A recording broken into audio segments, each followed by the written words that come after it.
Kristen. Welcome, everyone. Thank you so much for joining. For those of you I've not yet met, my name is Ashley. I'm helping Nauvoo, Iowa do some of the events for this quarter, and we are focusing on wealthy business. We are really excited to have Kristen Boldt joining us today to talk about conscious contracts. This is an area she has some certification in, and she's got a lot of really good insight. So I'm going to go ahead and let her take it away. And she is now the host. All right. And we should be good to go, Kristen. Go ahead. Very good. Let's see if we can get this.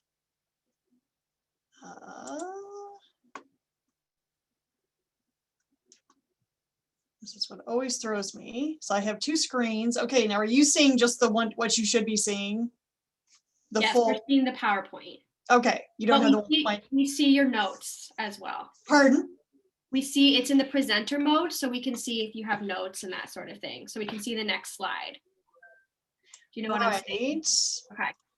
Just wanted to make sure you knew. It doesn't matter, but. Well, does it? No, there's, how do I do this? Display settings. Yeah.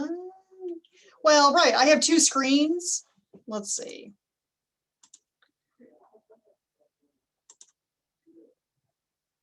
Does that, are you seeing the right thing now? Are you seeing display settings? Okay. Perfect. All right. I have two screens. I never know how to make them do the right thing. So thank you. So my name is Kristen Boldt. I am an integrative attorney and mediator. And what that means is integrative attorneys are systems thinkers. We are the lawyers as healers and fixers. Integrative is a big umbrella that covers a lot of different things. So it is collaborative law would fall under there, mediation, restorative justice, things where we're looking at how do we make things better, not just who to blame. And it is a global kind of grassroots movement that takes a lot of different forms. The form that we're going to talk about today is contracts. So starting from here, a contract is just an agreement between two or more people that creates obligations that are enforceable under the law. Beyond that, as long as what you are agreeing to in there doesn't violate laws or the larger system or other laws outside of that, there's a lot of leeway that we have as individuals to contract for what we want and to define our own terms and really to create kind of a set of our personal law within the four corners of the contract is how we talk about it. So if it can be as simple as this agreement between the two of us where there's a give and take and there's a mutual understanding of what we're each bringing to it and what we're each going to get out of it. If it can be that simple, why do lawyers make it so god-awful complicated? Why do we have pages and pages and pages of legalese and small print and weird words and legalese and all of these complicated scenarios when it can be as simple as two people coming to an agreement? Well, that goes a little bit to how lawyers are trained. We are trained to be professional catastrophizers. And we are trained to look for whatever could go wrong in the future, possibly. Get out your crystal ball and just imagine all the crazy scenarios, no matter how unlikely it may be. What could possibly go wrong? What possible nefarious thing could someone do down the road that we have to put in controls and restraints in this contract so that doesn't happen? Or if it does, we can make sure we know who to blame for it. So it's very based in control. The problem with that is that also builds a sense of mistrust. That's going in, assuming the worst of whoever you are going into this contract with, going into business with. I assume the worst of you. I assume that if I don't do this, if I don't put all these constraints on you, your natural tendency will be to take advantage of me or to do something nefarious. So now as I'm going in day-to-day working with you, I have this weird vibe that's now controlling and overseeing our contract and our work together. That's one scenario. The other scenario is we have our lawyers draft this, we kind of, we look it over and then we stick it in a drawer and don't look at it again until we see it because it just makes us feel icky. Neither of those are terribly useful in our day-to-day lives, in our business, in our relationships. I was working with the woman that created this conscious contracts formula or format. His name J. Kim Wright and Linda Alvarez. And Kim and I worked on another project she's doing to help kind of retrain lawyer brains, because having to live in that world of mistrust and catastrophes all the time is not really a healthy place to live. And one of the things that we realize is that not only do we teach our clients not to trust each other, we don't entirely trust ourselves, because ultimately it's not even about us, it's about what a judge says down the road. And so there are just multiple layers of mistrust built into the traditional system. So everything is based on control. We got to know who to blame. It's written in this convoluted language. And I've had one lawyer say, well, why would you want plain language? I want it to be as complicated as possible and vague so that I can argue whatever I want down the road, which is what these contracts are written for. They're not written for the day-to-day. They are written by lawyers, for future lawyers to argue about in front of a judge and for the judge to rule our way. So it's written for the future lawsuit rather than for the day-to-day of how we're going to run our business. It's not terribly useful. So that's why I named this seminar today. This will talk today about how to succeed rather than sue, because we're going to write these contracts differently. So in conscious contracts, because we take a systemic view, because we are holistic in our work, because we understand that when we start with the people and then we serve the people involved, we can actually prevent a lot of those future conflicts. Our conscious contracts are going to be grounded in trust, and it is grounded in values. And we do a lot of initial foundational work to create that trust between the people coming into this agreement, rather than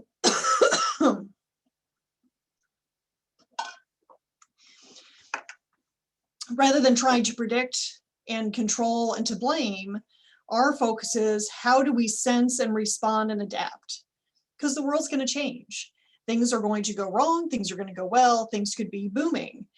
Whatever the problem is, it can take a lot of different forms, and we need to be able to adapt. 2020 gave us multiple examples of our need to adapt in day-to-day life and in our business. Conscious contracts are written in plain language. They're written for you. They're written for the people involved. There was, as I was writing this today, I caught myself because I didn't want to say it's written for the parties, because that's still the old language. That's old paradigm language, because parties are members of lawsuits. It's not parties, they're people. Until you file a lawsuit, you're just people. But we have to change that language. They are written for our day-to-day life. What are we going to do day to day? How are we going to run our business? How are we going to work with the stuff that comes up so we can stay on track and keep doing what we got into business to do? So a conscious contract starts with the touchstone. The touchstone is our vision, our mission, our values, our imperatives, and our constraints. So it starts with the vision. What are we here to do? What is the good that we are going to contribute to the world? What is that greater good that we've gotten into business that we want to give back? Because people do not get, in my experience, people not get into business because being an entrepreneur is the easy road. There is something that we are driven to give. And so we want to understand what that vision is. Do our visions align? Are they the same ones? What is our mission? Why these people at this time? What do each of us bring? What are our unique talents and abilities and gifts that we're bringing into this? Where we always start our touchstone discussions is with a deep dive into values. So when we did our initial training here in Des Moines, we started with, she split us into small groups, so we were going to create our own little contract. We were going to go through this process. And so the first step was to do a deep dive on values. And so we each had a little piece of paper. She put a big list of values on the board, and we were supposed to pick a few that really spoke to us. And then as we sat down, we were going to discuss. So each one of us would have 5 minutes, uninterrupted, just to talk about our values, what it is and why it's important to us, what it means to us. And then after that, the other people in our group would message back what they had heard, what jumped out to them. And not just repeating back, but what it meant, like, oh, what I heard you say, this is really important to you. So that we get that depth of understanding. Because just a word can mean different things to different people. When we did this, and Kim put the values up on the board there, the first one that popped out to me was harmony. But then in parentheses next to it, she had uniformity. I went, no, that's not the same thing at all. Now she was thinking of harmony as bringing everyone together, bringing everything into that uniformity. For me, I'm a musician and I sing, and I'm an alto. So there's a lot of harmony. I mean, that's what I do. And so harmony in the musical sense is the color and the depth and the diversity of taking all of these different sounds and then weaving them together into more than they could be on their own. And that's how I view my work with people as well. I don't want to wedge everybody into the same little box. I want to be able to build and create a solution that works with everybody, that helps, that honors who each person is, and then helps them work together going forward. That's how I mediate. So without that deep dive into values, she and I both could have listed harmony and had completely different ideas over what that means. So that's why we take the time to really dive deep into values.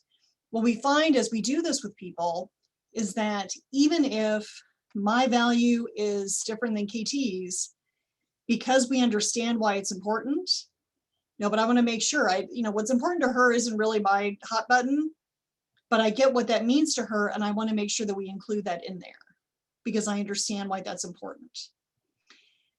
This does the same thing we'll talk about later when we talk about how we work, what our work style is, how we respond to conflict or change or stress. We need to understand where everybody is coming from and how we work so that we put everything in its proper context. So that if I'm stressed and Rock sees that I'm stressed, she understands that that stress is something internal going on and not necessarily about her or anybody else, because that's what we tend to do. As people, as we see somebody's reaction, go, oh, they must be really mad at me. No. They had a flat tire on the way to work. They had a sick child at home. They're worried about something. So if we understand, the deeper understanding we get out of people, the better we can work together. So we have our values, we have our vision, which is the good that we are going to do in the world, our mission that defines why these people at this time, what we are all bringing into this. And then we have our imperatives and constraints. As we look at what we are creating, what are the things that we have to have in order to make that work? What are the things that we have to have in our business to be able to work well, to be able to have a productive environment? What are the things that we absolutely can't have? And then where in the middle can we kind of let things flow? We can't control everything. There's no way, and trying to is incredibly stressful. So we create those boundaries. Here's the boundaries within we have to work, what we have to have, what we can't have, and then beyond that, we're going to have a little give and take for everybody so that they can work in a way that is authentic for them. What it does by taking the time to create this in-depth touchstone is it grounds us in a foundation, because this is going to be what we come back to when things start to, when things come up, when there's change, when there is stress, when there's something goes wrong. All right, we're going to come back to our touchstone. What is it that we got in here to do? Are we still aligned with that? Have we started to wander off course? Do we need to get back in step? By taking this touchstone and weaving it into all of the other policies, procedures, contracts, everything you have in every lay of your business, you're ensuring that that authenticity flows throughout your business. Everywhere you go, everything that we do, everything that we come up with, employee policies, what have you, everything comes back to the touchstone of what we're trying to do. And so now again, we're writing policies not based on control, but because it's what we need in order to fulfill that larger mission. This builds trust. Anytime you have transparency and authenticity, you build trust. We are all quirky. People are messy. We know that. And there's a lot of time that I, space for grace, because at some point I'm going to need it. So I'm going to give the grace that I would like to receive. I know I'm going to need to receive at some point. But when we build in that understanding and that authenticity, it's easier to have the trust to be able to have that give and take. And then it creates an invitation. So instead of just saying, all right, I'm going to hire you to come do a job, and it's going to be, it's kind of wonky. You're going to make these widgets. I'm going to pay you this. We are creating this invitation into being a part of our vision, because everything ties back to that. That's that central core that everything ties back to. So it creates another level of engagement and empowerment of people. And if there are questions at any time, feel free to jump in or wave a hand, or actually put the little blue hand up and I'll see it. The other piece that is unique to conscious contracts is the ACE. The ACE clause, or the ACE process, is a process for addressing change and engaging disagreement. So rather than the old wonky contracts that are trying to predict and control, and I got 30 pages of boilerplate of every possible thing that could ever go wrong, we're going to say instead, look, we're going to build a system. Stuff's going to happen. We are going to have to adapt. Things are going to change. We don't know what's going to throw at us. We could have a pandemic. That seems less, hypothetical than it did a few years ago.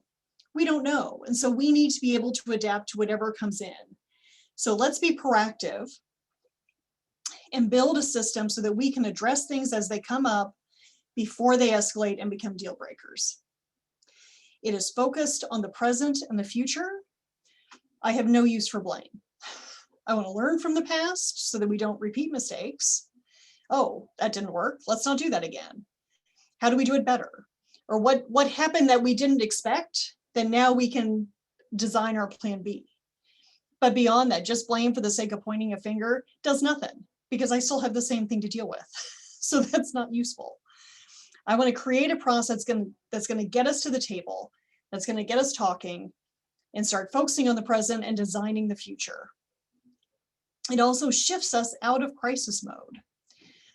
We know that neurologically, when we're under a lot of stress, when that, I believe it's the amygdala, lights up, the prefrontal cortex, where we make our good logical decision making, kind of goes to sleep. So when those emotions are amped up and we're stressed and, oh my gosh, I'm in crisis mode, I'm fighting or flighting or fleeing or freezing or whatever it is, it's harder for me to make those solid decisions.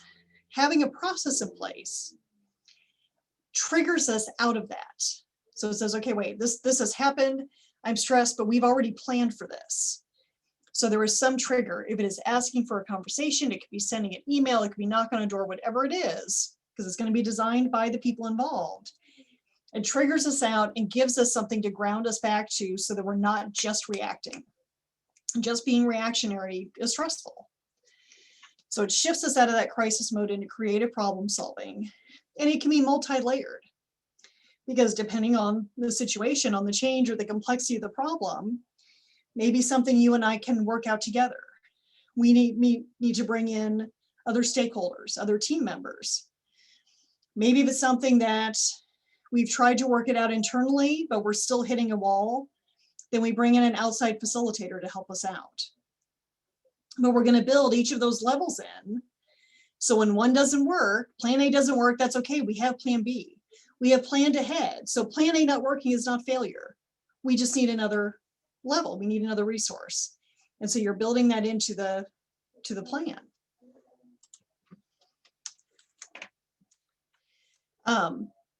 This is a framework, like I said, that is designed for and by you. There's no boilerplate. There's no cookie cutout. This is designed by the people in the room because we want it to be, it's got to work for you. This is something you're going to use day to day to help you build that relationship and trust over time, and to have those tools that you need within your business. It, as I said, it disrupts the stress response. We've got to shut that down and get shifted into a mode where we can work. Stress is still stress, but we can have those tools to deal with it better. And it is engaging and future focused. You know, you think about how we want to be in the world, how we want to enter the world, how we want to interact with other people, creating that space where it's okay to talk. It's okay to ask questions. It's okay to bring stuff up. I would rather know sooner that something is not working on the production floor or on the sales floor, whatever it is. I'd rather know sooner than get it swept under the rug, because the longer it's sitting under that rug, it's going to grow. And then someone's going to trip over it. And you're going to have more of a thing to deal with than you would have if you had just addressed it up front. And so think about the culture you are creating for your employees, for your partners, where you have a place where we can talk about things, where it is expected and anticipated that we're going to sit down and work through things as they happen so that we can be adapting and evolving in our business. So this can take two different forms. One of the things that we build in to be proactive is something of I say a daily communication plan, not necessarily daily, but a regular communication plan. It may be once a week, it may be once a month. When are we going to sit down and touch base? Who on our team needs to do that? Is it something where the partners sit down? Is it something where we sit with our staff? Is it something where, or if we have supervisors, depending on what layers of staff, you want to build that in throughout the layers. And it's the time to come together and you design what you want to ask, what's important or what would be valuable to you, but what's working well. These are just some examples. What do we appreciate about each other and our work? When we did this in our little training group, one of the people in there I had known for years, but we were having this sort of conversation, designing our questions, and she said, I just want to know that I'm appreciated. So a little thank you, I will ride for months. That's all I need. And so now, as I work in different cases and things with a person, I will put a little bit of that in there, just to thank you, just to something. And it absolutely changes how we work. The little things, what do we appreciate about each other in our work? It's easy to forget that in the chaos of day to day. Is there something that's not working? Think about whether or not we normally ask that question in a weekly meeting, in a monthly meeting. What's not working? Or where we had some kinks that we may need to work out? Are there elephants in the room? I like that phrase. I was doing a presentation for a nonprofit a number of years ago, but they had on their board and on their committees, there were some rough patches, and they had one person in particular they were concerned with, and they didn't know how to deal with her. So I did this presentation, I did a similar presentation for the whole group, and I talked about the elephant in the room. We got to name it. It's the thing that we talk about at the water cooler, we talk about in the parking lot, everywhere, but in the room where we could actually do something about it. And so we had this, I did the whole spiel, it was on servant leadership, but that was part of it. And we broke it into groups. And this woman was in my group, it was intentional. And she came in, she said, here's my elephant, her name is Myrtle, and here's what it is. Everyone laughed. And then we all fixed it. And then we worked together. It was a fantastic discussion because it was there. All this thing everybody had been tiptoeing around was there. So building in regular communication is a huge part of this, and making it okay in the business culture, allowing us to have these things brought up. Are there recent changes that surprised you, that upset you? Yeah, this thing you did last week really kind of threw me. Okay, well, let's talk about it. Let's talk about why it was done. Maybe it needed to be done, it needed to be communicated differently. Whatever it is. But we are constantly tending to the environment that we're working in to allow us to grow. You wouldn't plant seeds in a garden and then just leave because we don't want to upset it. You have to cultivate and tend to it day to day. That's what we're doing.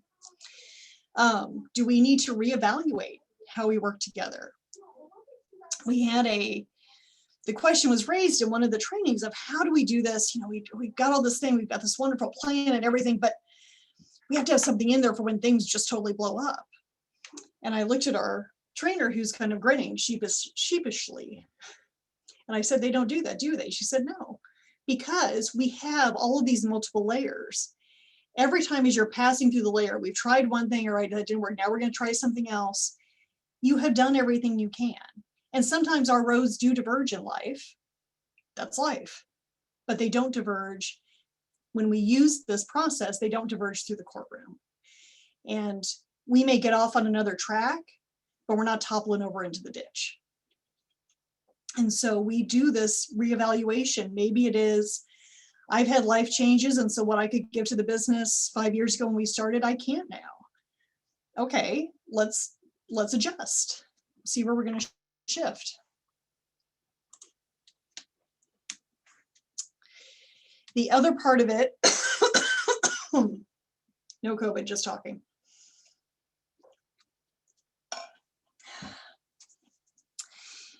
The other part of the ACE is the change or the crisis communication plan. Sometimes they can't wait for the weekly meeting. Sometimes thing happens and holy cow, we have to deal with it. Well, let's design that. How do we ask for the conversation? It's basically notice is what you're asking for. When something goes wrong, do you want to know right away? Or do you want an email and we're going to set a time to talk in an hour so you have time to process and pull your thoughts together? Whatever it is, we want to understand what everybody's work preference, stress response is, because we want to design a plan that meets that. Trying to force someone into your stress response won't work. But we can usually meet people where they are. Who do we need for the conversation? Is it going to be just the partners? Is it a larger part of the team? Is it outside stakeholders? And that could be different for each crisis. Not every situation is the same. But we're going to set up front, all right, if it is dealing with the finances, we need ABC person. If it is dealing with a personnel issue, we need XYZ. Whatever it is, we're going to put in those qualifications so we know who to go to for what. If we can't do it internally, who are our outside resources that we can pull in? Because sometimes we need help. We can't do everything on our own. But it's always trying, it's always keeping our eye on how do we get realigned with our touchstone, with our foundation, so that we stay on the track we started on. Sometimes we need to triage. What's going to be our process for that? Sometimes things happen that do require an immediate response. If one of us faces that, how do we want to handle it? When do we want them? What leeway do they have? When do they let the other person in on it? How is everything is designed for you? And then what are our next steps going to be? If we do have to triage and we have to stop that bleeding, then once we get past that, what are going to be the next steps to get us into our ACE process and to get us to see if we're aligned? What do we have to do next and get as many people involved as we need? So in the other part, I guess, I hit that a little soon anyway. The other part that we have, once you have that touchstone and you have your ACE, you have your touchstone of who you are, why you do, what your values are, and then we have our process for engaging disagreement, then we build in the specifics. All of the specifics that we create based on the particular need, whether it is, employee policy or consumer, how we're going to relate to customers, what our refund policy be, whatever it is, whatever else we're building into the day-to-day running of our business is going to tie back to that touchstone. So when we have a disagreement, we're going to follow our ACE clause as we're building the other facets of our agreement, of our contract. And everything always ties back. Is this serving our vision? Is this serving our touchstone? Does this meet the values that we laid out, that we both agree to? Everything ties back. So those are the first two things we do, is create the touchstone and create our process for working through disagreements, because we may disagree as we're building this. And so we use the ACE as we're building the contract. It's just practice. Everything brings in that authenticity to everything that we do. So what questions do people have? I have no idea what time it is. Let's see. It's 12:36. So okay. we'll have some time for questions, absolutely. And I can't, let's see. This is the other, and because I'm going to stop sharing so we can talk, because I can't see everybody. Oh, we have a, see the chat. I can certainly share they'd asked if we were getting the slides. And I'm happy to share. Oh, and I jumped. So one of the things for more information on this, like I said, this was started by J. Kim Wright and Linda Alvarez. Linda literally wrote the book, Discovering Agreement. And Conscious Contracts is the site that they have created. This has the certified professionals on there. They are, from the US, from the UK, from Brazil. It's really interesting. Prior to COVID, Kim called herself a legal nomad. And so she gave up her house like 10 years ago and just travels the world training on this. And it's interesting because we have, here when we did it, we had, I think, maybe 7 people that came to the initial training. We were kind of irritated by that, the colleague and I who brought her here, and she said, no, that's pretty normal. This is on the early adapter side of innovation. And she said, in the US, you got a few people wherever she goes, they get it. So there are these little pockets of integrative and innovative lawyers.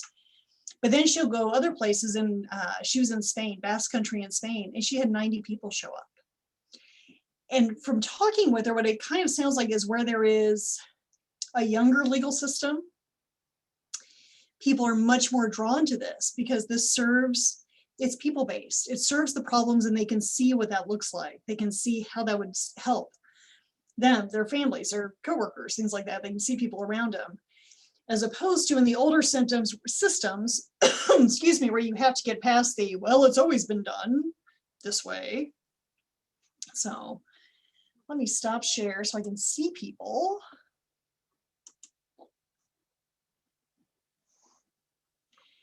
Okay, let's see.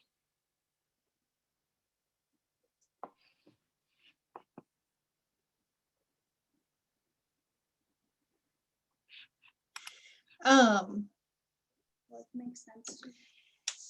So like, okay. We're getting ready to have our first of the year employee meeting to roll out an operating process for our main department. These plans pose great questions to ask and offer. Okay, that was just, you're welcome. That wasn't a question. So specific examples, I've done a couple, I think of feedback that I've gotten from partnerships that we've pulled these together, and we designed, some of these were operating without an agreement. They just kind of like, hey, let's start doing this. And then it grew. And then they went, oh, we should probably have something on paper. So we had they were living it already. And so we designed the agreement for how they were living. And then we started talking through succession planning, things like that, some of those things going forward. And some of the feedback I got is I get these emails every once in a while, they go, oh, we love having this that just talks about our day to day and we know what to go back to. And if something comes up, it's just right there. We can work through it.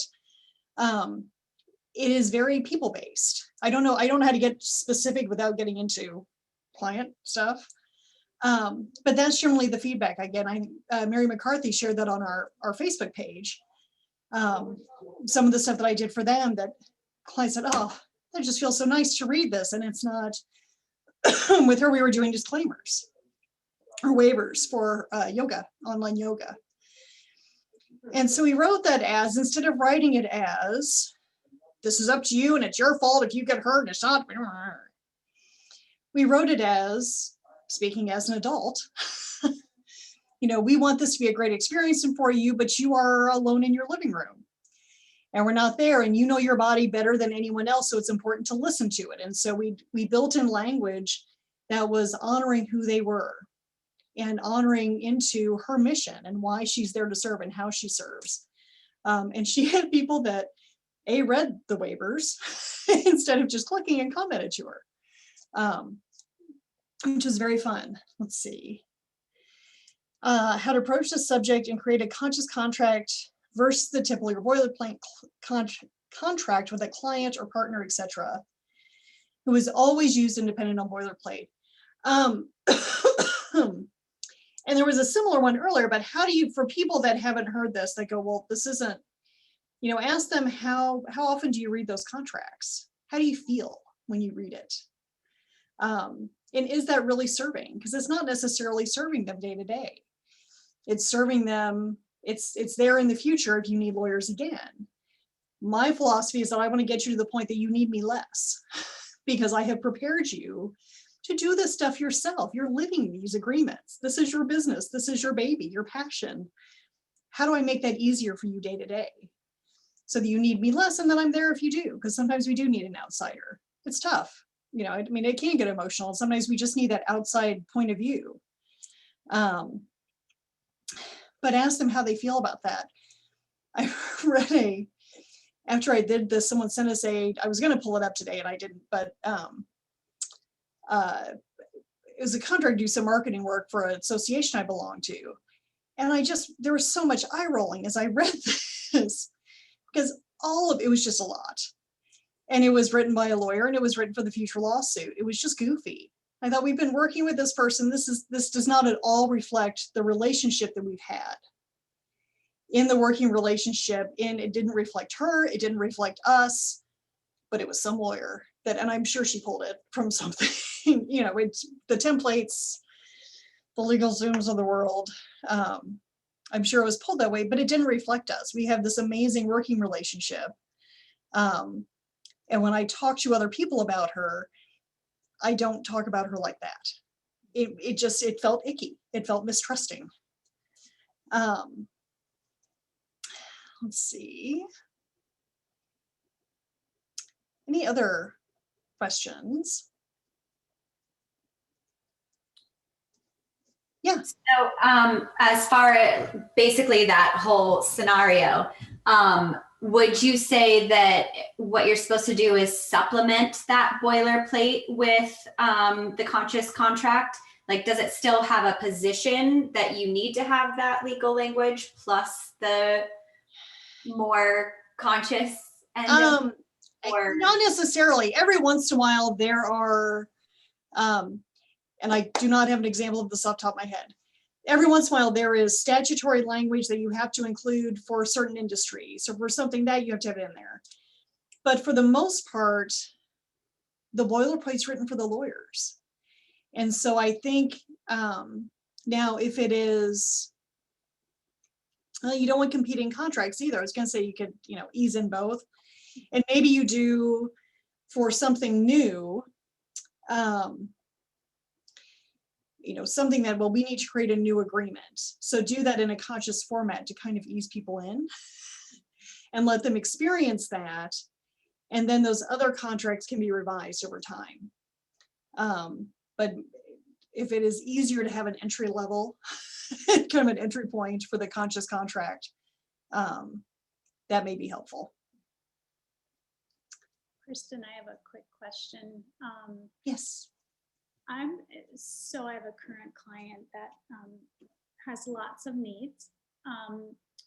And one for sure is on agreements for how to make decisions without blaming and without shaming and all of that. So as I saw that aced, right, I could almost immediately apply that to this client as kind of a, in a process for how to be more effective as a leadership team. So do you work in a situation like that where, I might, I work in a collaborative, I'm a one person, right? And I bring people in my work all the time. So maybe we can talk offline about it, but it might be helpful for others to know. Do you come in and support that isn't necessarily about legal contracts, but it's right. Yeah. But still doing it right. And that's very much how I mediate. And I've always done that because the mediations that I tend to do tend to be where there is a relationship beyond whatever the disagreement is. And so if you're going to do that and you're really going to have a successful outcome, then we need to not just resolve whatever is sitting in front of us, but we need to talk about what our process is going to be going forward so we don't repeat and end up back where we are. And so I've always done that. Okay. When I mediated. So yes, that's the same thing. And so this can be just a consulting or advisory, right, or mediating kind of facilitative role. Great. As well. But yes, this aligns very well with your chart and the yeah. If you have not seen her every once in a while the little intro session she's done, go do it because it's amazing. So okay, thank you. A little plug. Let's see, getting everyone on the same page to start with.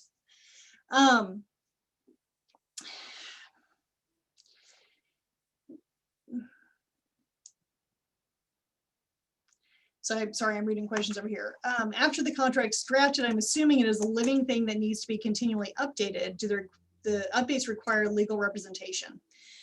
Not necessarily. If it's something that you are going to be, that you're going to be evolving and this business is going to grow and it's going to take off. There are things we can build into it as part of that process for addressing change. That would be a change. How you are going to update that and keep that current. You can also just say, I've had people that come in for a checkup. Sometimes go, hey, let's just run by and make sure there's nothing that we're missing. But it can be as simple or as complex as you need it to be. But yeah, absolutely. We want something that you can update on the day-to-day stuff. You go, yeah, we need to fix that. That policy doesn't work. We need to tweak it this way. Tweak it. It is up to you. This belongs to you. Suggestions for everyone on the same page. So it depends a little bit on who you're talking with. If it is, well, it's a little bit what I said earlier about asking, as we're going into this agreement, some of these conversations you can start on your own of kind of identifying where those values are and the vision and mission are vision and mission are. And as you get into that conversation, opening the door to, what if we got a conscious contract that writes in these terms, that really embodies this and uses it as a foundation for what we're trying to do. Some of it is how you choose to enter into this relationship, whether it's a partner, employees, stakeholders, whatever it is, of how you choose to be and how you choose to present yourself. And then the documentation just backs that up and puts that into words and fleshes it out and makes that the reality of your agreement, rather than boilerplate that someone has drafted 1,000 times that has nothing to do with you. That's detached from you. So, and as I said to Rox, I do consult too. And so you can always use that on little bits to kind of talk about it and see if it's a good fit.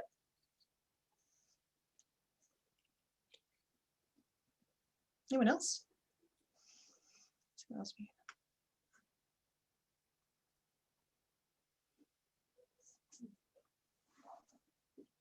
It's such a different approach, Kristen. I mean, I know this isn't like a light bulb for you, but there are just so, I don't want to say few of us, but as you listen to language and as you watch communities, organizations, families interact, there's just so this whole idea, the spirit of collaboration, and that you're a human, I'm a human, is just not at all the way. And the change is part of it. There's not, we're not gonna, our static norms aren't gonna be there anymore. And we were talking about this the other night. The abnormal is kind of be normal. And so how do we allow ourselves to be more adaptive? How do we help? Build in a process that we can't have the certainty anymore of, if I do X, Y will happen and it'll all be fine, because the world says no. You know, we don't have that level of certainty, but we can instead find our grounding in a process of how we're into that relationship, how we relate to each other, how do we talk together, how do we collaborate with each other, how are we going to have that communication and build those relationships and find our certainty and security there, rather than legal boilerplate in a piece of paper. No, it's a different world. So, well, thank you. Any other question? I know we still have a few minutes if anyone has questions, but I appreciate your time. Thank you so much, Kristen. Everyone, I can make sure those of you on the call get copies of Kristen's slides. I think those will be really helpful. If you have any other questions, feel free to reach out to me or Kristen, and we can chat. Thanks, everyone. Bye. Thanks.